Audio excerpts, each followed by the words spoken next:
మీ ఇంట్లో మొదటి కోటీశ్వరుడు మీరే అవ్వాలనుకుంటున్నారా? ఈ ఫైనాన్షియల్ వెబినార్ లో ఇప్పుడే జాయిన్ అవ్వండి.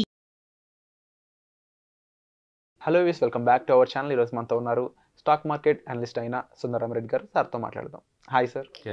సార్, ప్రీవియస్ ఎపిసోడ్లో మీరు మాట్లాడుతూ ముఖ్యంగా ఎఫ్ఐడి అలాగే వీళ్ళు ఎవరైతే ఉన్నారో వీళ్ళు 30% నుంచి 99.9% పడిపోయడం జరిగింది అన్నారు. అలాగే ముఖ్యంగా investors and traders point of వ్యూలో చూసుకున్నట్లయితే ట్రేడర్స్లో కూడా గొప్పగా ఏం లేదు. ఓన్లీ 100% చూసుకుంటే కేవలం 10% మాత్రమే సక్సెస్ అవుతున్నారు. 10% సక్సెస్ అయిన వాళ్ళు కూడా 5% మాత్రమే కాస్త అంత range high range money making ఉందన్నారు. మరి ఏం జరుగుతుంది సార్ ఇక్కడ? లాస్ మేకింగ్లో ఎంత జరుగుతున్నా కూడా ఎందుకు ట్రేడర్స్ అనేవాళ్ళు పెరుగుతూ ఉన్నారు? ఎలా దీన్ని ఏ విధంగా చూడొచ్చు అంటారు? రైట్. సో మొత్తం సెబీ డేటా అఫీషియల్గా చూసుకుంటే కనుక అవుట్ ఆఫ్ 1000 గేమ్స్ ఆడారు అనుకోండి, 900 లాస్ అవుతున్నారు. ఓకే, ఈ లాస్ అయిన అమౌంట్ ఎవరికి వెళ్తుంది అంటే ఇన్స్టిట్యూషనల్కి 49% వెళ్తుంది. అంటే రిటైల్ లాస్ అయిన డబ్బు వాళ్ళకి వెళ్తుంది. అండ్ బ్రోకర్స్కి గవర్నమెంట్ ఆఫ్ ఇండియాకి 26% వెళ్తుంది.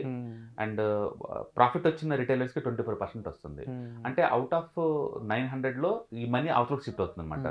విన్ అయిన 100లో కూడా అవుట్ ఆఫ్ 1000లో 100 విన్ అవుతున్నారు కదా, ఆ విన్ అయిన వాటిలో కూడా 95% స్మాల్ అమౌంట్. అది పెద్ద అమౌంట్ ఏం కాదు. లార్జ్ ప్రాఫిట్ వచ్చే ట్రేడ్స్ 5 ఉన్నాయి. అంటే ఒక రిటైలర్ కనుక ఈ స్టాక్ మార్కెట్లో వచ్చి 1000 గేమ్లు కనుక ఆడితే మంచి ప్రాఫిట్ వచ్చే ట్రేడ్స్ మొత్తం 5. అండ్ 95 ఏమో స్మాల్ ప్రాఫిట్ వచ్చే గేమ్స్. రిమైనింగ్ 900 ఏమో లోజర్ గేమ్స్ ఆడుతున్నాడు.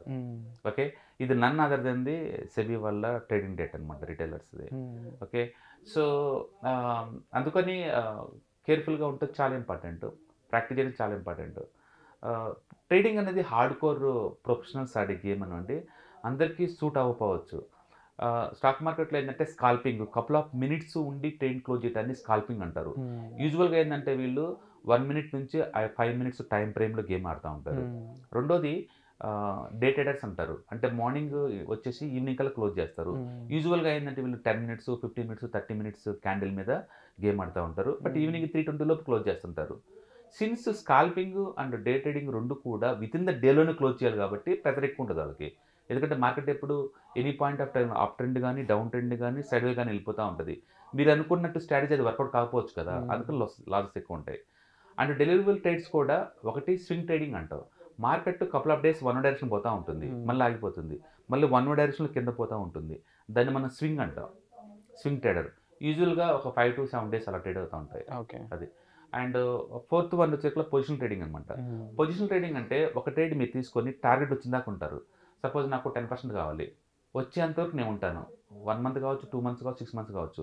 మొత్తానికి 1 year లోపు మీరు ట్రేడింగ్ క్లోజ్ చేశారు డెలివరీ ట్రేడ్ని, దాన్ని పొజిషనల్ ట్రేడింగ్ అంటారు. ఓకే, అంటే మీరు బై చేసి 1 year లోపు క్లోజ్ చేస్తే ఈ 4 ట్రేడ్లు ఏదో దాంట్లో ఉంటారు. Scalpers, day trading, swing trading, positional trading, ఈ 4లో ఒకటే ఉంటుంది మీరు ట్రేడింగ్ చేసే వాళ్ళలో. ఇన్వెస్ట్మెంట్ మోర్ దెన్ 1 year ఉంటున్నారు. ఇన్వెస్ట్మెంట్ వాళ్ళకి లివరేజ్ దొరకదు, టైం ప్రెజర్ లేదు. సో న్యాచురల్గా ఇన్వెస్ట్మెంట్కి సక్సెస్ ఎక్కువ ఎందుకు వస్తుందంటే ఈ రెండు ప్రెజర్ లేవు కాబట్టి. ట్రేడింగ్కి ప్రెజర్ ఉంటుంది. అందుకని ఎక్కువ మంది లూజర్స్ అవుతుందంటే కామన్ ట్రెండ్ ఏముంటుందంటే స్కాల్పింగ్ అండ్ డే ట్రేడింగే ఉంటుంది. అందుకని అందరు ట్రేడర్స్లో కల్లా ఎక్కువ మంది ఈ డేటా వచ్చింది ఎక్కడి నుంచి నాకు తెలియదు. బట్ మీకు డెలివరీ బేస్డ్ ట్రేడ్స్ అయితే డెఫినెట్గా సక్సెస్ ఎక్కువ ఉంటుంది. అందుకని ప్రతి 1000 గేమ్స్లో 5 సూపర్ హిట్ ఏం కాదు, ఎక్కువ సూపర్ హిట్లు ఉండొచ్చు కూడా. అందుకని టోటల్గా 1 year లో క్లోజ్ చేసే వాళ్ళందరూ ట్రేడర్గా ఉంటే ఈ డేటా ఉండొచ్చు. ఓకే, టోటల్ ట్రేడింగ్ అనుకోండి 1 year లో క్లోజ్ చేస్తే వాళ్ళు ట్రేడర్ అంటారు. అందరు కలిసి డేటా ఇది. బట్ విత్ ఇన్ ద ట్రేడర్లోని delivery based trades definite success ఎందుకంటే చాలా ఎక్కువ ఉంటుంది. నేను కొన్నాను రిలయన్స్, ఒక 5% టార్గెట్ పెట్టుకున్నాను. 6 నెలలు ఉంచుకుంటే రాదా ఏంటి? అర్జెంట్గా ఈరోజు రాకపోవచ్చు, బట్ 6 నెలల్లో పెట్టుకుంటే వచ్చింది. అందుకని డెలివరీ ట్రేడ్స్లో వర్కౌట్ ఎక్కువ వద్దు. ఈ data maybe may not be real, but SEBI వాళ్ళ డేటా ప్రకారం ఏంటంటే 1 year లోపు చేస్తారు. ఇలా స్కాల్పర్స్ ఎవరు చేస్తారు చూడరు కదా డేటాని. సో ట్రేడింగ్ అంటే 1 year లోపు క్లోజ్ చేస్తే ట్రేడర్స్, ఆ ట్రేడర్స్ డేటా నుంచి తీసింది ఇది. ఓకే, అండ్ మీరు చెప్పినట్లు క్యాండిల్స్టిక్ ప్యాటర్న్స్ ఉపయోగిస్తూనే వెళ్తారు కదా వీళ్ళందరూ కూడా. మార్కెట్లో చాలా టెక్నిక్స్ ఉంటాయండి. అండ్ ప్రైస్ ట్రేడ్ యాక్షన్ అంటారు. అంటే ప్రైస్ వాల్యూమ్ ఎలా మూవ్ అవుతుంది దాన్ని బేస్ తీసుకుని డిసిషన్ తీసుకుంటారు. ఎలైట్ వేవ్స్ బేస్గా తీసుకొని డిసిషన్ మేకింగ్ చేస్తారు. ఆస్ట్రాలజీ అండ్ వాటిని తీసుకొని చేస్తారు. జ్ఞాన్ మెథడ్స్ వాటిని కూడా తీసుకొని చేస్తుంటారు. అలాగే కొంతమంది టెక్నికల్ టూల్స్ వాడతారు, వాటిని తీసుకొని డిసిషన్ తీసుకుంటారు. ఇట్లా డిఫరెంట్ మార్కెట్ ప్రొఫైల్ ఉంటుంది. చాలా రకాల మెథడ్స్ వాడుతూ ఉంటారు. ఏ మెథడ్ నువ్వు ఫాలో అవుతున్నది ఇంపార్టెంట్. రెండోది అది డమ్మీ ట్రేడింగ్ చేసినప్పుడు సక్సెస్ పర్సెంటేజ్ ఎంత వస్తుంది అనేది ఇంపార్టెంట్. అండ్ పేషెన్స్ ఉండాలి. ఇట్ లుక్ లైక్ ఒక బైక్ కార్ డ్రైవింగ్ నేర్చుకున్నారు అనుకోండి, మీరు బుక్స్లో చూసి వాటిని నేర్చుకుని చాలా తక్కువ ఉంటుంది. అండ్ కారు మీద ఎక్కిన తర్వాత నేర్చుకుని చాలా ఎక్కువ ఉంటుంది. ఆ నేర్చుకున్న తర్వాత కాన్ఫిడెన్స్ బిల్డప్ చేసుకోవటం ఇంకోటి ఉంటుంది. నేషనల్ హైవే మీద డ్రైవ్ చేయడం వేరు, పబ్లిక్లో ఉన్నప్పుడు డ్రైవ్ చేయడం వేరు, అర్లీ మార్నింగ్ ఎవరు లేకుండా డ్రైవ్ చేయడం వేరు.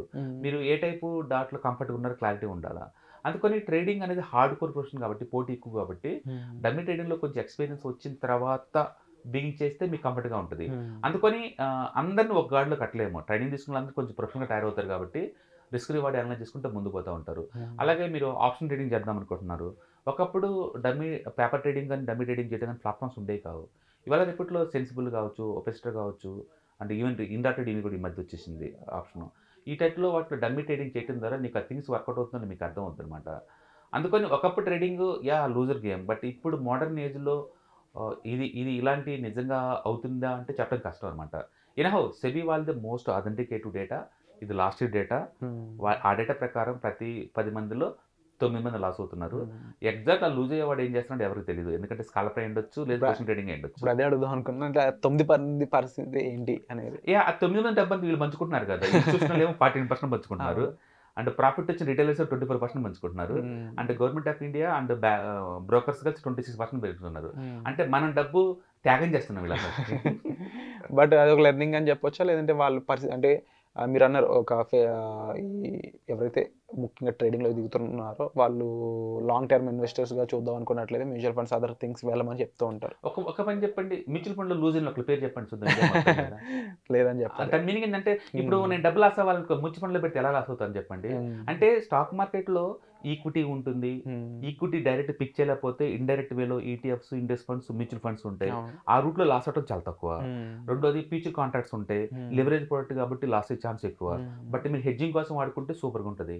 ఆప్షన్స్ ఉన్నాయి, స్పెక్యులేషన్ కోసం వాడచ్చు, ఎక్స్ట్రా ఇన్కమ్ కోసం వాడచ్చు, అండ్ హెడ్జింగ్ కోసం వాడచ్చు. నువ్వు ఏ పర్పస్ కోసం వాడుతున్నావు దాన్ని బట్టి మళ్ళీ అగైన్ రిజల్ట్ ఉంటుంది. అందుకో స్టాక్ మార్కెట్ ఈ అన్ని ప్రొడక్ట్స్తో ఏ ప్రొడక్ట్ డీల్ చేసే ట్రేడర్స్ గురించి మీరు మాట్లాడుతున్నా మన క్లారిటీ లేదు ఇక్కడ. అందుకని స్టాక్ మార్కెట్ అంటే రిస్క్ జోన్ అనే బదులు నీ ఇండివిజువల్ బిహేవియర్, నీ నాలెడ్జ్ తోటి నువ్వు దాన్ని అనవసరం రిస్క్ మారుస్తున్నావు. నేను కనుక మ్యూచువల్ ఫండ్స్ వెళ్ళా అనుకోండి, లాస్ అయ్యే మార్గం లేదు, ఈటీఎఫ్ చేశాను లాస్ వచ్చే మార్గం లేదు. అందుకని డోంట్ బ్లేమ్ ద మార్కెట్. ఎందుకంటే రోడ్డు సేఫ్టీ అని ఎవరు చెప్పారు, రోడ్డు మీద నడక కూడా సేఫ్టీ, బట్ రోడ్డు మీద నడిచినా అది రోజు. So it depends on the person అంటే అంతే, ఇండివిజువల్ గేమ్ అంటే అది. But as a government of India వాళ్ళు అది రిస్క్ స్టేటస్ ఎంతో చెప్పాలి కదా, చెప్పి వదలాలని. అందుకని ట్రేడింగ్ అకౌంట్లోకి ఎంటర్ అవుతున్నప్పుడే వాళ్ళు ఒక డిస్క్లైమర్ ఇస్తారు క్లియర్గా, అవుట్ ఆఫ్ 10 మెంబర్స్లో 9 మెంబర్స్ లూజ్ అవుతున్నారు, బీ కేర్ఫుల్ అని.